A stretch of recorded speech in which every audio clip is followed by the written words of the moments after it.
Bonjour, mon nom est Makan Moïse Mbeng, je suis professeur à la faculté de droit de l'Université de Genève au département de droit international public et organisation internationale. J'interviens aussi comme professeur invité à l'école de droit de Sciences Po Paris. J'ai le plaisir aujourd'hui de pouvoir m'adresser à vous sur quelques questions relatives au droit international de l'eau, notamment à la Convention de 1997 sur le droit relatif aux utilisations des cours d'eau internationaux à d'autres fins que la navigation. Votre modérateur m'a demandé de mettre l'accent sur deux questions. Tout d'abord, pourquoi y a-t-il eu autant de résistance quant à la ratification de la Convention de 1997? Et ensuite, maintenant que cette convention est entrée en vigueur, quels sont les défis pour le futur? Alors, pour ce qui est de la lente entrée en vigueur de la Convention de 1997 ou de la résistance que cette convention à laquelle cette convention a fait face de la part des États, avant d'arriver à ce point, j'aimerais juste rappeler quand même pourquoi la Convention de 1997 est importante. Comme vous le savez, la Convention de 1997 est une convention de codification du droit international coutumier. Donc l'objectif principal est de codifier les règles coutumières en matière de partage, de gestion et d'utilisation des cours d'eau internationaux. Et donc à ce niveau, la Convention de 1997 constitue le premier effort conventionnel multilatéral de codification des principes et des règles coutumiers du droit international de l'eau. Et c'est pour ça elle revêt une importance particulière. On sait qu'on retrouve certains principes coutumiers très importants dans cette convention, tels que le principe de l'utilisation équitable et raisonnable, ainsi que l'obligation de ne pas causer de dommages significatifs. Mais alors l'importance de la Convention de 1997 ne se limite pas tout simplement à cet aspect de codification. Il y a aussi des aspects de ce qu'on appelle développement progressif du droit international. Et ça, c'est aussi une caractéristique importante de la Convention de 97, c'est qu'elle contribue au développement progressif du droit international de l'eau. Et donc, il y a des règles assez importantes dans cette convention, notamment en matière de protection de l'environnement et de règlement des différends, qui sont des règles assez novatrices et qui contribuent au développement progressif du droit international relatif aux utilisations des cours d'eau internationaux. Donc, c'est une convention très importante, sans aucun doute. Et pourtant, il lui a fallu 17 ans pour entrer en vigueur. Et donc, il a fallu de nombreuses années pour qu'on puisse atteindre les 35 ratifications requises pour l'entrée en vigueur de cette convention. Et donc, il est important de se poser la question de savoir pourquoi il y a eu autant de résistance dans la ratification de cette convention. Il me semble qu'il y a 3 raisons qu'on peut mettre en relief pour expliquer cette réticence des États à ratifier la Convention de 1997. La première raison, il me semble que c'est ce que j'appellerais une raison contextuelle. Je pense qu'il est important de ne pas oublier que l'on connaît aujourd'hui une crise du multilatéralisme. Je dis aujourd'hui, mais je dirais même ces 10 dernières années, il y a eu une certaine crise du multilatéralisme qui s'est manifestée dans la réticence des États de ratifier les grands accords environnementaux multilatéraux. Je pense par exemple au protocole de Kyoto, le protocole de Kyoto à la Convention cadre sur les changements climatiques. Ce protocole lui aussi a connu beaucoup de difficultés avant d'entrer en vigueur. Il lui a fallu quasiment 8 ans pour entrer en vigueur. Et donc, je pense que la Convention de 1997, même si il lui a fallu 17 ans, ce qui est assez conséquent en termes d'années pour entrer en vigueur, je pense que la Convention de 97 n'est pas une exception à ce niveau et qu'on est dans une phase où les États sont beaucoup plus réticents à ratifier les grands accords environnementaux multilatéraux ou certaines conventions internationales telles que la Convention de 97. Et donc, il faut prendre en compte cet aspect contextuel pour comprendre la réticence qui a caractérisé la ratification de la Convention de 97. Ensuite, comme je le disais, il y a une deuxième raison. Il y a une deuxième raison qui explique, à mon avis, pourquoi les États n'ont pas ratifié en masse la Convention de 1997. Il me semble que cette raison provient de la Convention de 97 elle-même. L'article 3 de la Convention de 97, je le rappelle, dit clairement que la Convention de 1997 ne modifie en rien les accords existants de cours d'eau. Donc, qu'est-ce que ça veut dire? Cela signifie que tous les accords bilatéraux ou plurilatéraux qui ont déjà été conclus dans certaines régions du monde pour gérer certains bassins fluviaux n'ont pas à être modifiés du fait de la Convention de 1997. Donc, il est clair que pour beaucoup d'États qui, eux, sont déjà liés par des accords de cours d'eau, ils se disent, bon, à quoi bon ratifier une convention qui, en fait, n'entraîne ou n'implique aucune obligation de modification des accords de cours d'eau existants. Donc, je pense que c'est un problème là qui est inhérent à la Convention de 97 et qui peut-être explique que beaucoup d'États ne se sont pas sentis préoccupés par la nécessité de ratifier la Convention de 1997 puisque celle-ci ne modifie en rien les accords existants de cours d'eau. Mais ce n'est pas le seul aspect. L'article 3 dit aussi que lorsque des États concluent des cours d'eau qui prennent en compte la Convention de 1997, ils peuvent adapter la Convention de 1997. Donc, cette faculté d'adaptation des règles de la Convention de 97 est là encore, à mon avis, un autre facteur qui fait que beaucoup d'États se disent, mais on peut conclure donc des accords de cours d'eau sans nécessairement ratifier la Convention de 1997, puisque cette Convention elle-même n'impose pas de manière stricte à ce que les accords de cours d'eau futurs incorporent ces principes à la lettre. Donc, je pense que c'est une deuxième raison qui explique la réticence des États à ratifier cette convention de 1997, le fait que l'article 3 donne une souplesse assez large pour ne pas modifier les accords de cours d'eau existants et pour pouvoir aussi adapter les accords de cours d'eau futurs. Troisième raison qui, à mon avis, a entraîné ou justifié peut-être la réticence des États à ratifier la Convention de 1997. Il me semble que cette troisième raison, on peut la définir par rapport à la question de la valeur ajoutée de la Convention de 1997. Quelle est la valeur ajoutée de la Convention de 1997?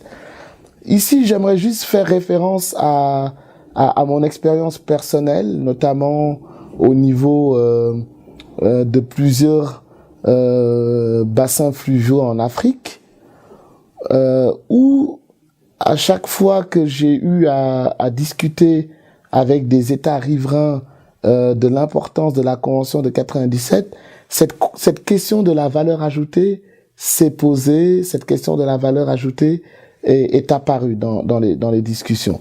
Je donne par exemple le cas de l'Organisation pour la mise en valeur du fleuve Sénégal. Donc, comme certains d'entre vous le savent peut-être, il y a un fleuve qui s'appelle le fleuve Sénégal qui traverse 4 États, la Guinée, le Mali, la Mauritanie et le Sénégal. Ces 4 États ont depuis 1972 mis en place une organisation de bassin fluvial qui s'appelle l'OMVS, l'Organisation pour la mise en valeur du fleuve Sénégal, organisation qui fonctionne très bien et qui est régie par des instruments juridiques, des textes assez élaborés et assez novateurs. À un certain moment, j'étais impliqué dans la campagne de ratification de la Convention de 1997 au niveau du bassin du fleuve Sénégal. Et lors des discussions avec chaque État riverain, la question qui revenait, c'était mais si on ratifie la Convention de 1997, qu'est-ce qu'elle va apporter de plus? Nous avons déjà des cadres juridiques qui incorporent l'essentiel des principes et des règles coutumiers incorporés dans la Convention de 1997. Nous avons même des instruments juridiques qui incorporent déjà certaines des règles de développement progressif contenues dans la Convention de 97, comme la protection de l'environnement. Donc, quelle serait la valeur ajoutée pour nous, États africains, aujourd'hui, de ratifier la Convention de 1997? Et il est vrai que c'est à mon avis un état de fait à prendre en considération. Si vous prenez par exemple la région de l'Afrique du Sud et de l'Afrique australe, vous savez qu'il y a une convention de la SADC. Donc la SADC, c'est la communauté de développement de l'Afrique australe, qui a déjà en fait, depuis 2000, une convention, un protocole révisé sur les cours d'eau internationaux. Donc, c'est un protocole qui régit les cours d'eau internationaux dans la région SADC, qui, pour l'essentiel, incorpore les mêmes principes que la Convention de 1997. Et donc, on peut légitimement se demander s'il y aurait une valeur ajoutée pour ces États membres de la SADC de ratifier une convention alors qu'ils ont déjà un protocole au niveau de leur région qui incorpore les mêmes principes. C'est la même chose au niveau du fleuve Sénégal, c'est la même chose au niveau du fleuve Niger en Afrique, c'est la même chose au niveau du bassin du lac Tchad. Tous ces 3 bassins fluviaux, le Sénégal, le Niger et le lac Tchad, ont ces dernières années adopté ce qu'on appelle des chartes des eaux. Et les chartes des eaux, ce sont de nouveaux types de traités relatifs à la gestion des cours d'eau internationaux en Afrique, qui contiennent déjà les mêmes principes, les mêmes règles que ceux contenus dans la Convention de 1997. Et donc, pour ces États qui sont déjà partis à ces chartes des eaux au niveau du bassin du lac Tchad, au niveau du fleuve Niger et au niveau du fleuve Sénégal, ils ne voient pas quelle serait la valeur ajoutée de devenir aujourd'hui partie à la Convention de 1997. Donc, il me semble qu'on a là une 3e raison qui explique la réticence de nombreux États à ratifier la Convention de 1997. Donc maintenant, j'aimerais en venir dans un second temps au défi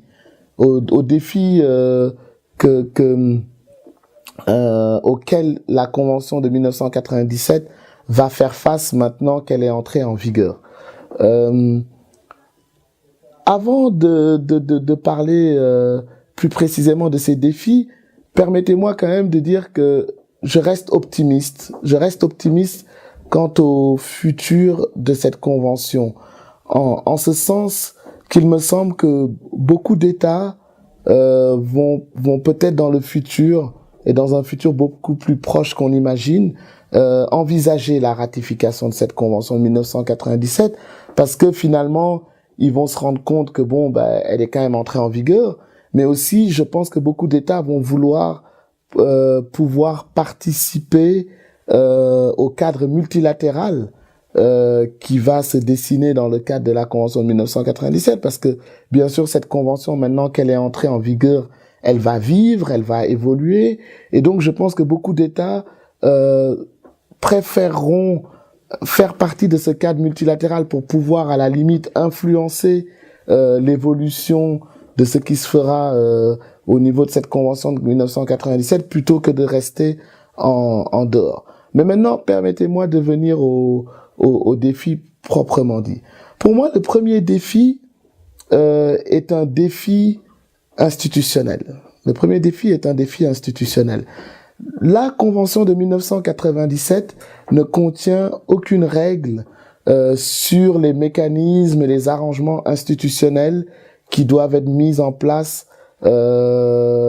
pour gérer et superviser la mise en œuvre de la Convention de 1997. C'est là une lacune très importante. Je le disais tantôt, une convention, une fois qu'elle entre en vigueur, elle doit vivre, elle doit évoluer.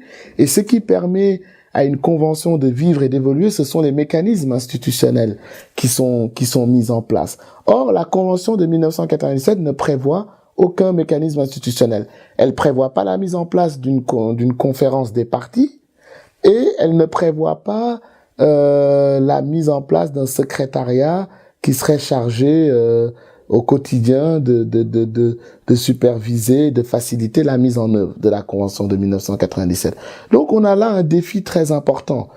Il va falloir très vite mettre en place une conférence des parties qui permettra d'adopter des décisions qui feront évoluer cette convention, et il faudra aussi mettre en place un secrétariat pour assurer au quotidien la supervision, l'administration de cette convention de 1997.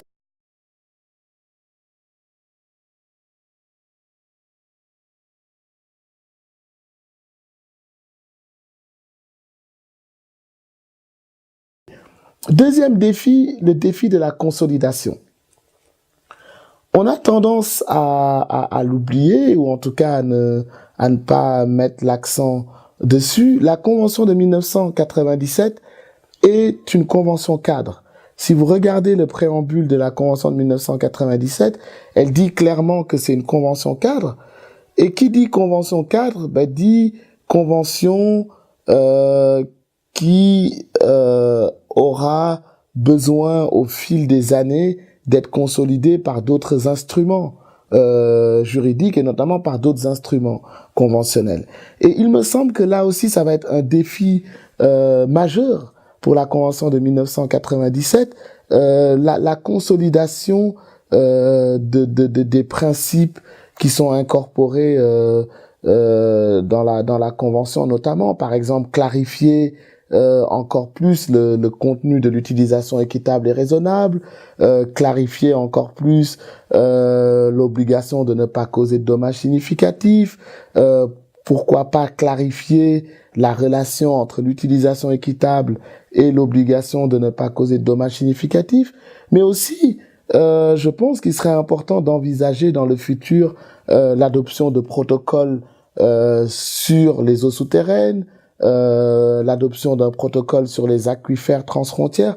Donc il y a véritablement plusieurs défis qui attendent cette convention en termes de consolidation. Troisième et dernier défi, le défi de l'effectivité. Le défi de l'effectivité. Alors, c'est très bien d'avoir une convention telle que la Convention de 97, avec des principes et des règles aussi importants que que cette convention contient. Mais une convention n'a aucune efficacité si on ne garantit pas son effectivité. Une convention n'a aucune viabilité si on ne garantit pas son effectivité.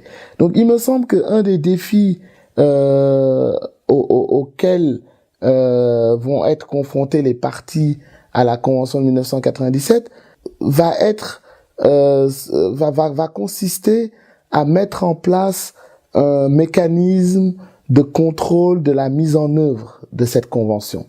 Il est très important que l'on élabore des règles sur le reporting, donc les obligations que les États auront de faire rapport sur la mise en œuvre de leurs obligations, mais aussi des règles qui vont permettre de contrôler la mise en œuvre en tant que telle de la convention, et ça peut se faire par la mise en place, par exemple, d'un mécanisme de non-respect qui sera chargé d'une part d'assister les États à mieux mettre en œuvre les principes et les règles de la Convention, mais aussi qui sera chargé de sanctionner ces États partis à la Convention qui ne respecteront pas les engagements en vertu de cette Convention. Donc, il me semble que une réflexion sur le mécanisme approprié de contrôle de la mise en œuvre sera nécessaire pour assurer l'effectivité et l'efficacité de cette Convention de 1997.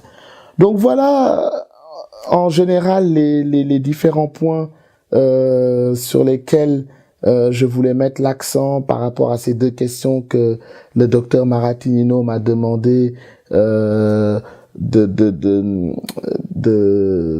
sur lesquels le docteur Maratinino m'a demandé de m'exprimer, hein, les difficultés, les raisons de la lenteur de l'entrée en vigueur de la Convention de 97 et les défis qui attendent cette Convention maintenant qu'elle est entrée en vigueur. Je vous remercie de votre attention.